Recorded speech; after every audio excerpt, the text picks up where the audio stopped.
So, Carol, you are a big fan of Twitter. I know that Liz Strauss dragged you kicking and screaming to social media initially when you were launching your book.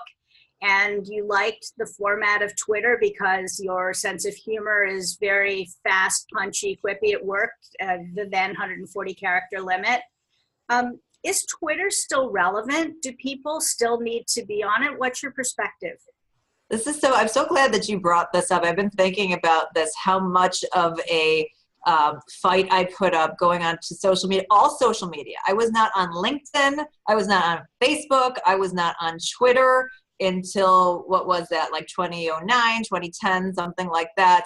And Liz Strauss did drag me kicking and screaming at a conduit from Barry Moltz saying, like, you have to be on Twitter. Liz Strauss will get you there. She actually ran my Twitter account for like the first, 4 or 5, I don't know if you know, but like I didn't even go on it. I didn't even know how to use it. I remember sitting in a room at a conference that we were all at, and people had TweetDeck up, and I was like, what is that mission control thing? And that seems super complicated, and I want no part of it. And it's funny because people who don't know me well don't know that I'm actually an introvert. And I actually, my goal in life is to be a celebrity recluse. So I want to be like Howard Hughes. No one sees me, and I wear Kleenex boxes on my feet. So I didn't want to have this interaction at all. I wanted no part of it. And it was interesting. Once I kind of got the swing of Twitter, it was really beautiful because Twitter's the type of forum which I think still a lot of people don't understand. You don't have to spend a lot of time on it to get some level of value from it, whether you're consuming information or you are creating content or whatever it is that you happen to be doing there. But if you understand how Twitter works, which a lot of people don't, but if you do, I think it's valuable.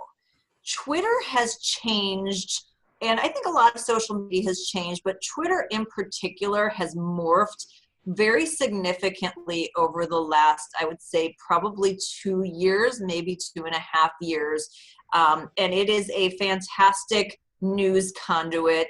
It's a great place if you like people who are really snarky or you like to pick fights. It is an amazing place to be. It's a good connection in terms of building some communities if you are successful. I think that as a content producer, it has become less valuable for small business owners because the small business content tends to get lost in the shuffle of all the stream of breaking news and breaking outrage and breaking assholery and anything else that happens to be going on.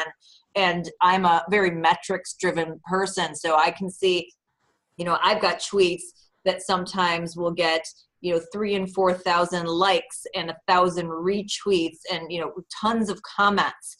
Right. Those posts are always political, capitalism, which is kind of related to business, or like, hey, what's the most underrated movie of all time?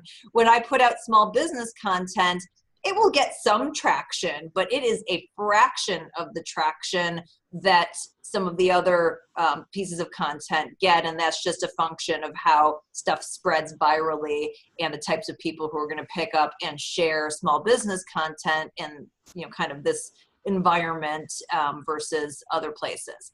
I still think it's relevant for you to be on it as a small business owner to understand what the dialogue is. I mean, especially if you have a product business, to see your competitors, to see who talks about your product, to see who talks about your competitors, to maybe identify possible brand ambassadors or just, connect with people who are saying good things, or maybe manage situations that aren't going well.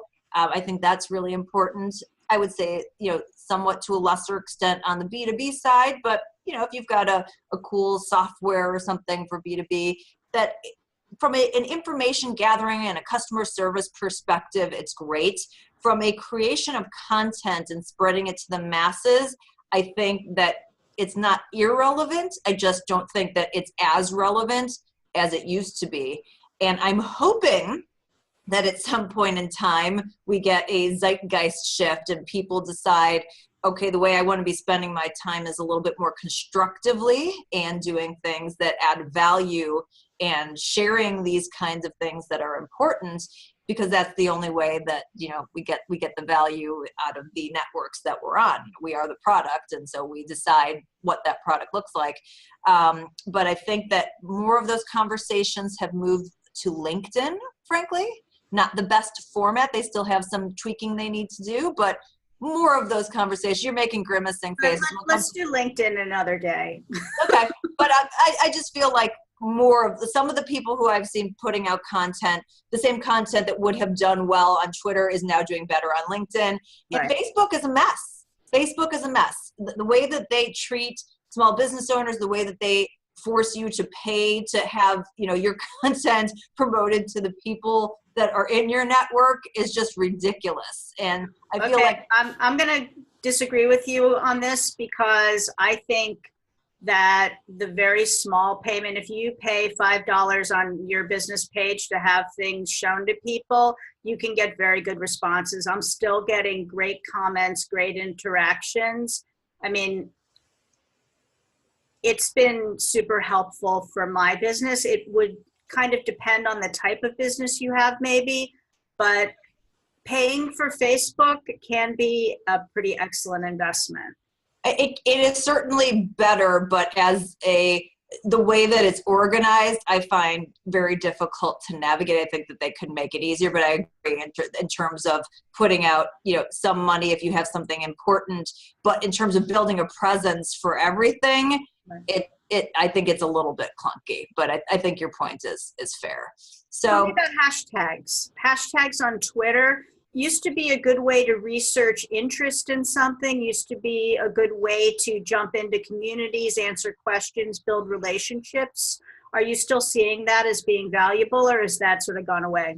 So I think in terms of certain, if you're at a conference, absolutely. I think a hashtag is very powerful. If you're in a very big industry or industry association, there are still industries that do really well around those hashtags.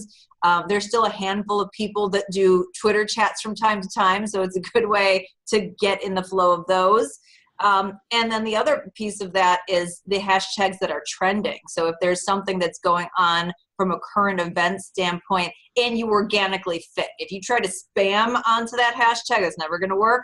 But if it just happens to be related to something that you have going on, that's actually one of the best ways, because you've got all kinds of people who you don't know who are outside of your network who are going to that hashtag to see what's going on. So I think that those are where hashtags work the best. I will still tag things around small business or entrepreneurs or whatnot.